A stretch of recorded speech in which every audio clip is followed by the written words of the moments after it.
Hi everyone, welcome to our LinkedIn Live. I'm Britta Mittlefehldt and I lead Deloitte's Smart Factory at Düsseldorf. Today we want to talk about robotics and automation. So, hi Rev, tell us a little bit about yourself. Well, I'm Lebaredian. I've been at NVIDIA for 23 years. When I joined NVIDIA, I came from the visual effects industry in Hollywood, doing computer graphics and rendering to create pretty pictures. The first part of my time at NVIDIA was about applying these same technologies to simulating fantasy worlds for video games.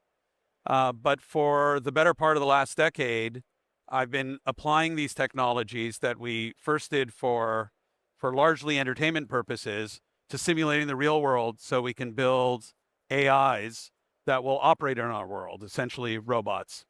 So that's what I'm here to talk about with you. Yeah, great. So we met, I think, 3 years ago already here at Hannover. So you seem to be a recurring guest. So what does make Hannover special for you? Why do you like to be here? Arguably, this is the most important conference for where people in industry, in heavy industry, in manufacturing, come together to advance and create the innovation necessary in order for us to get into the next era of productivity from manufacturing. Traditionally, we haven't participated as NVIDIA. We haven't participated in Hannover Messe, but now that we are seeing the convergence of artificial intelligence with the physical world in the form of robotics, this has become an extremely important place, the epicenter of where these things are converging. So we have to participate here, and that's why I started coming a few years ago. So yeah, and so just 2 weeks ago you had your own conference, the GTC. So what are you kind of like bringing to Hannover from the big announcements or the big things that you were announcing at the GTC? Yeah, it was an amazing conference. For those of you that have never been there, I highly recommend coming and visiting us next year. It's turned into almost a rock concert. Jensen's keynotes, at least. A big theme this year was physical AI, and specifically the application of physical AI to robotics and humanoid robots. It was a big portion of Jensen's keynote, and at the expo floor, there were many examples of different types of robots, all operating in a truly autonomous and robust way using physical AI.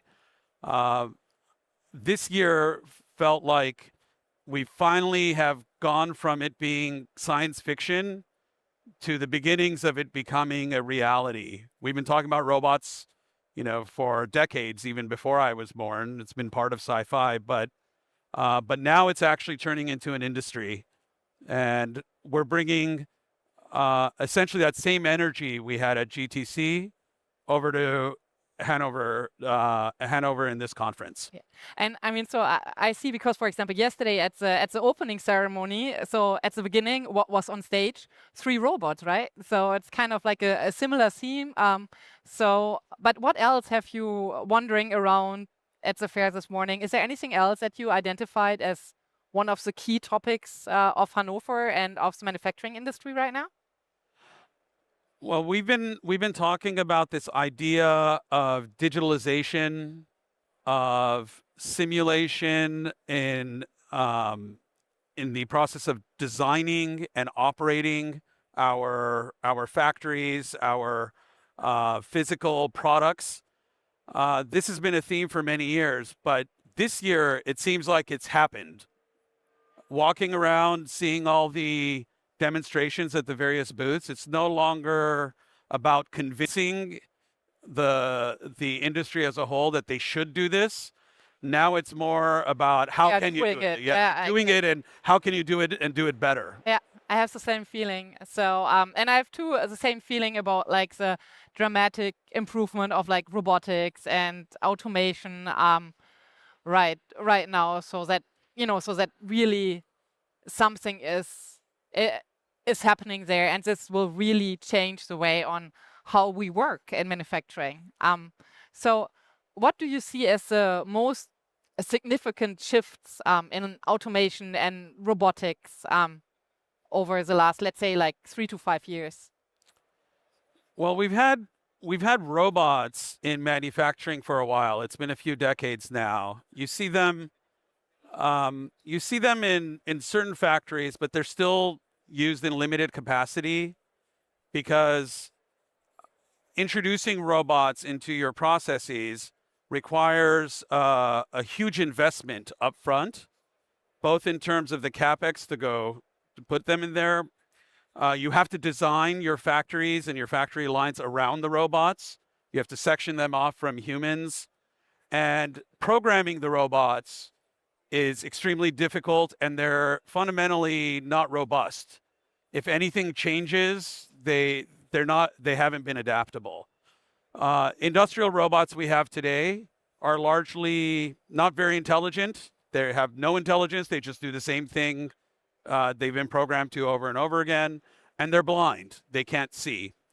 The biggest change that's happened is with the introduction of AI and advanced AI, with generative AI and LLMs, we now have the capability of making general intelligence.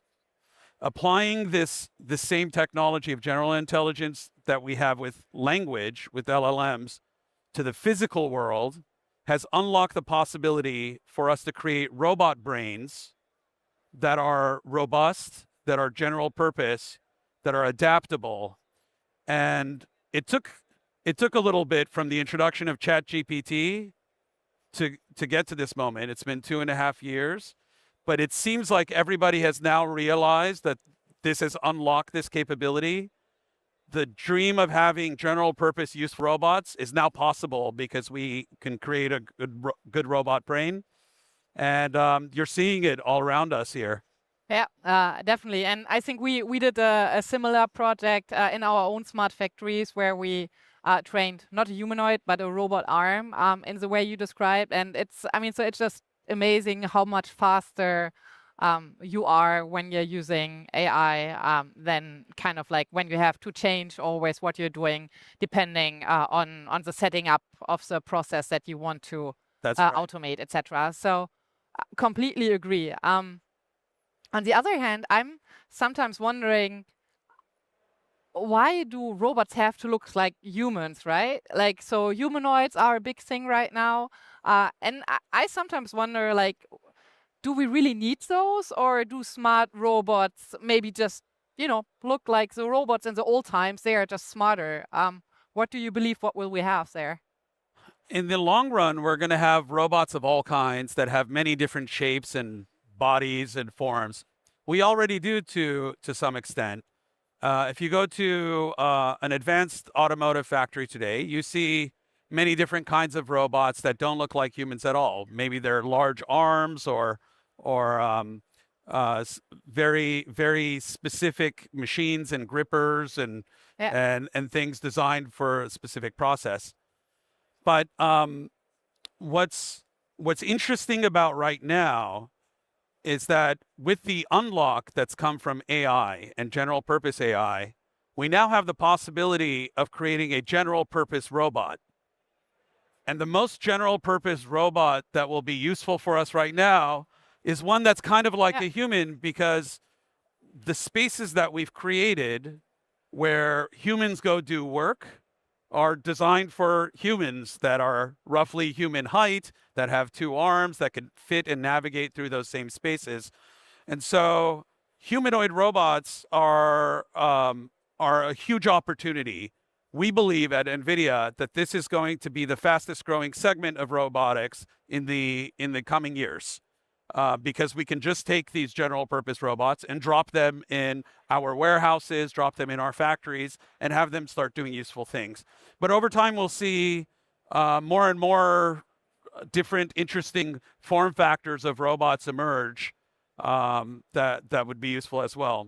The other thing that's great about a humanoid robot is if we can actually make one and give it a useful brain, that can generalize to other forms. If you can make an arm on a humanoid robot work, then you can make his standalone arm also work. Yeah. So it's kind of the most extreme type of robot to build. If you can build that, then you can reduce it down to other simpler forms of robots. And it's a super exciting topic. I mean, so it just somehow drives people, right? It triggers people when they see a humanoid robot much more than the general automation that you had in the past. But maybe again, so for kind of like people who are listening in and maybe are not that familiar with NVIDIA at this point yet. So like NVIDIA doesn't do the hardware. So NVIDIA doesn't have the application. You're not an industrial company.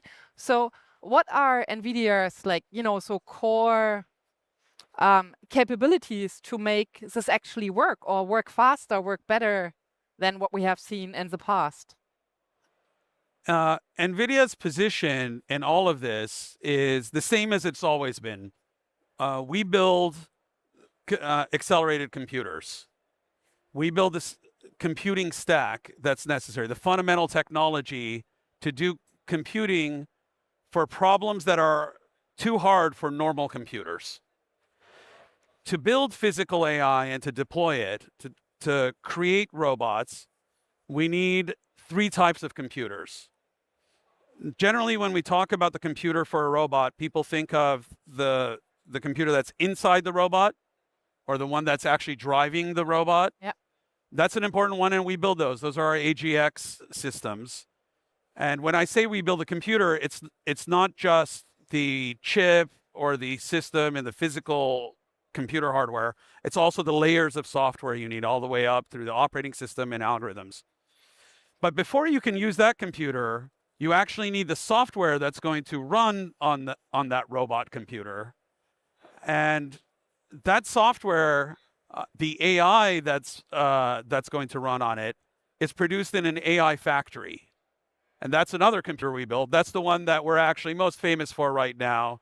Our DGX computers, the ones that produce the AI when we feed mountains of data into it, are one that we excel at. But for physical AI, we have a problem in that the raw material that we feed into the AI factories isn't readily available. We need data about the physical world. It's very hard to capture enough information from the actual physical world.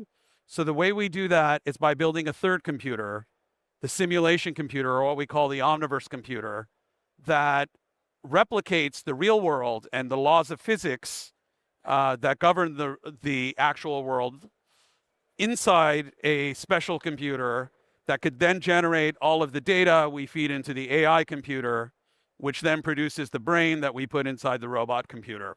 And so these are the 3 computers that we build. We don't build the actual physical robots.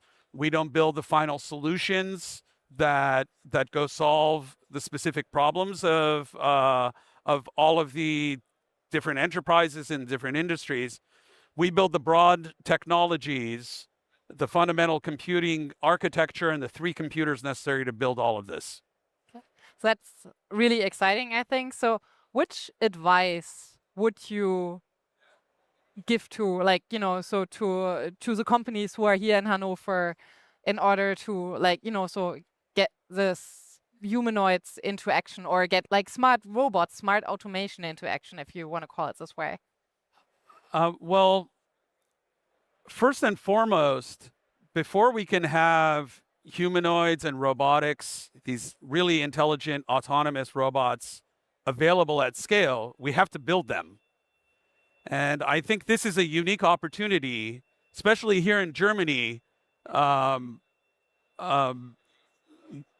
The people here know how to build advanced things and build it at scale. We need to form a robust ecosystem for building robots, and specifically humanoid robots, the sensors, the actuators, and the software stacks, the software to manage fleets of these robots. Doing all of this, I think Hannover and HMI in particular is a great place to start forming the APIs between all of the different members of the ecosystem to fulfill this. And then once we have these robots, we also need to figure out the best way to deploy them. What are the best uses of these new laborers that we're producing, which are going to create an abundance, an almost infinite supply of physical labor? Where in our supply chains, where in our manufacturing can we deploy them for the best use? And how will that potentially alter what our supply chain should look like? Maybe we can start manufacturing closer to the sources of our raw materials or closer to where the demand is. And so this is, I think, a great place to explore all of these questions. And I would love to have, like, answers to those questions next time when we are here at Hannover. So because I really think the opportunities are endless. And I love too what you just said, like this human APIs that we are forming here. So yeah, so I think we are at the end of our session almost. So have a great, fantastic time here at Hannover Messe. Thank you for having me here. Deloitte is a great partner. It's amazing seeing what you have in your booth. You have a lot of our technology, and particularly our simulation technologies with Omniverse and the Isaac system for training and deploying robots. As I said earlier, NVIDIA doesn't build solutions. We need ecosystem partners such as yourselves to actually put this into action and make it useful for enterprises and for the world. Thank you. Thank you.